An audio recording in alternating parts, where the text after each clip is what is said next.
व्रत का सबसे पहला नियम, एकादशी व्रत का सबसे पहला नियम है कि आप जिस दिन व्रत करो उसके एक दिन पहले भक्ति का संचार इस हृदय में कर लो।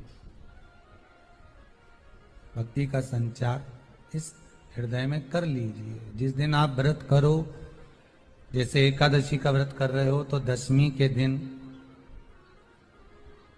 शाम का समय जब आवे, रात्रि जब होने लगे, शाम का समय आवे और रात्रि का आप जब भोजन ग्रहण करो तो उस भोजन में कोई ऐसा पदार्थ ग्रहण मत करिए जिस पदार्थ के कारण आपकी एकादशी बिगड़ जाए।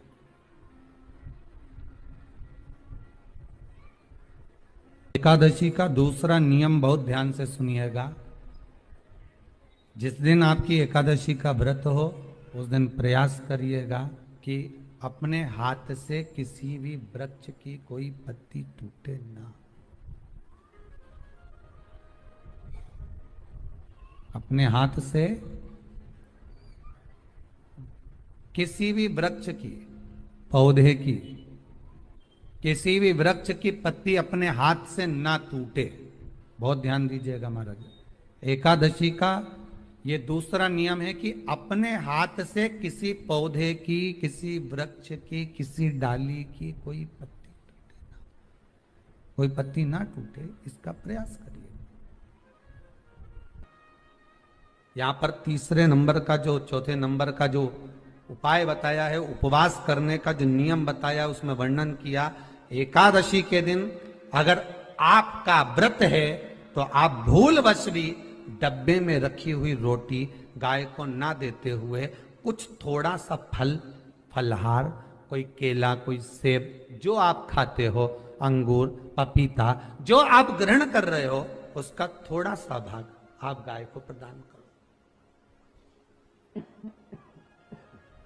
आप गाय को दीजिए।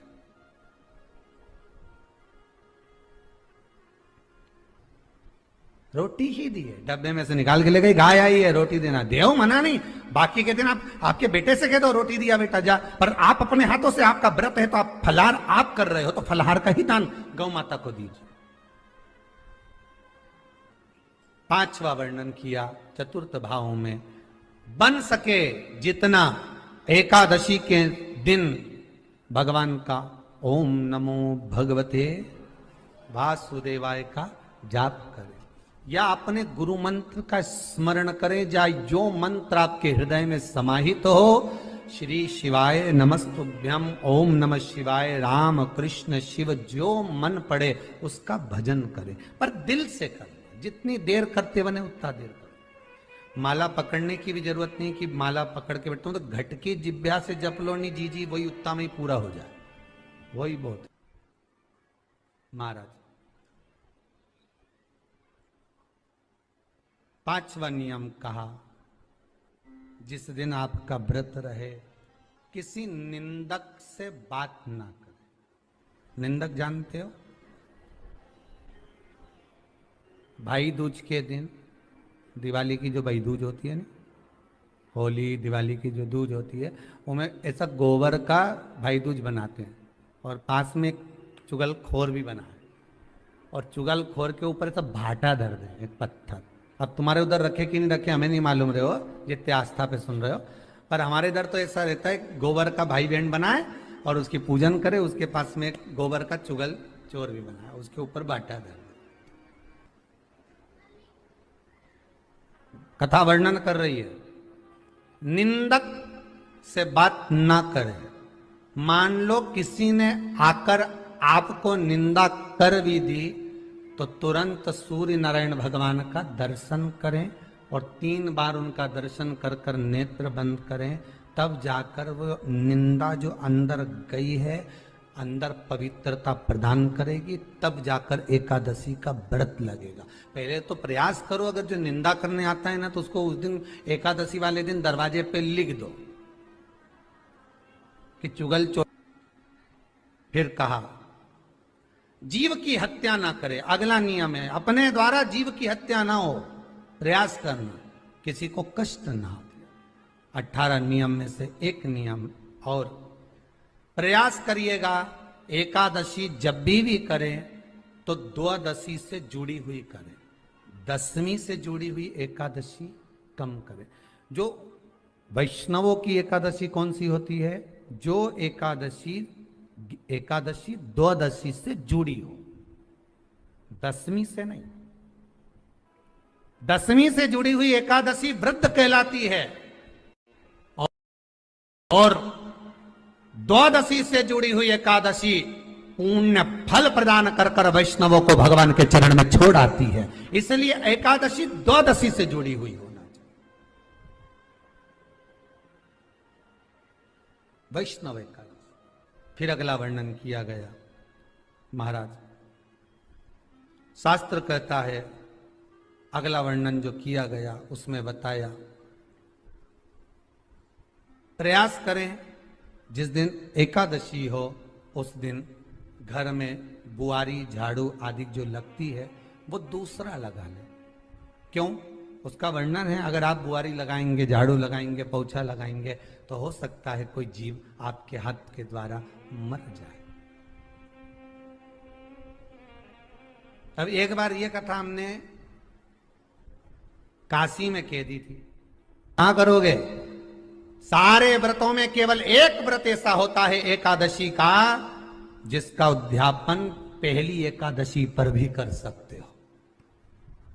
सारे उद्यापन में केवल एक उद्यापन ऐसा होता है, सारे व्रतों में एक व्रत का उद्यापन ऐसा होता है, वो है एकादशी का।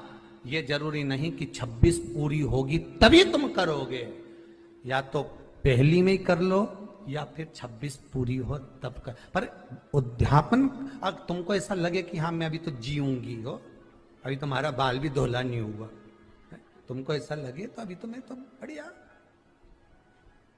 तो पहली पर करने से क्या फल मिलेगा?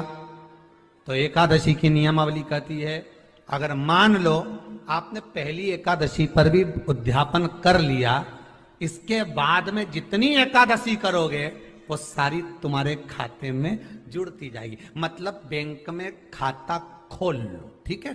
खाता खोल लिया, अब जितना कमाता जाओगा उसमें डालते जाओ, जितनी कमाई करके लाओगे उसमें जमा करते जाओ। एकादशी एक बार उद्यापन पहले में भी हो गया तो बाकी का पुण्य तुम्हारे खाते में आ जाएगा, उसका पुण्य।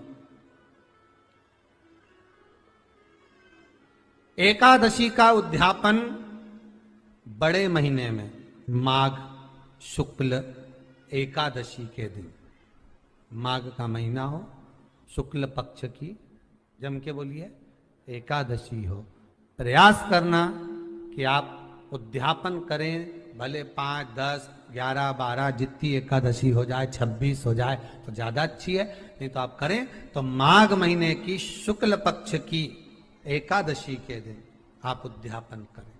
प्रयासरत करें, प्रयास। बड़े महीने के अंतर्गत जो उद्यापन, हाँ चतुर्मास के अंतर्गत उद्यापन नहीं होता एकादशी का, बहुत ध्यान दीजिएगा। ये जो सावन भादो कुंवर कार्तिक जो 4 महीना होते हैं भगवान के शयन करने के, इसके अंतर्गत एकादशी का उद्यापन नहीं होता, और इसके अंतर्गत उद्यापन करना भी नहीं चाहिए एकादशी। एकादशी का उद्यापन माघ महीने की शुक्ल पक्ष की एकादशी के दिन आप बहुत प्रेम से आनंद के साथ करिए महाराज।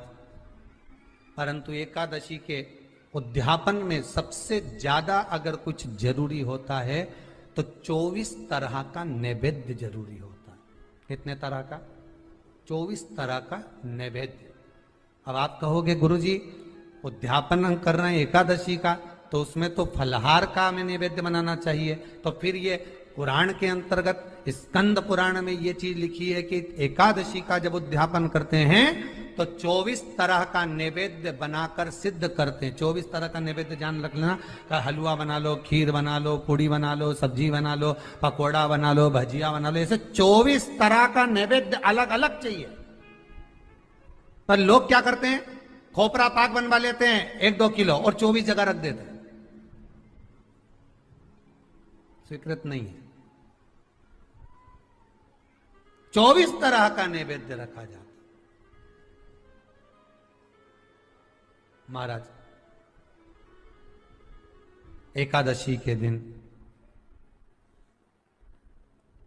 भगवान का पूजन का पूरी तैयारी कर कर मंडल आदि बनवाकर विद्वान ब्राह्मण को बुलाकर कर्मकांडी ब्राह्मण को बुलाकर जो भगवत सेवा में एकादशी का उद्यापन कराए उन ब्राह्मण के चरणों को नमन कर कर प्रणाम कर कर एकादशी का पूजन करवाइए और उस मंडल की पूजन कराकर हवन द्वादशी को कराइए। एकादशी को हवन नहीं, एकादशी के उद्यापन का जो हवन होता है वो द्वादशी को।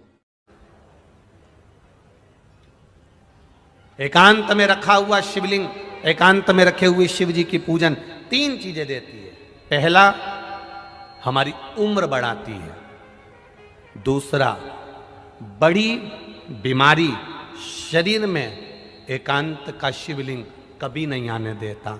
और तीसरा, हमारे जीवन में कभी वैभव की, सत्ता की और लक्ष्मी की कमी नहीं आने देता। ये एकांतेश्वर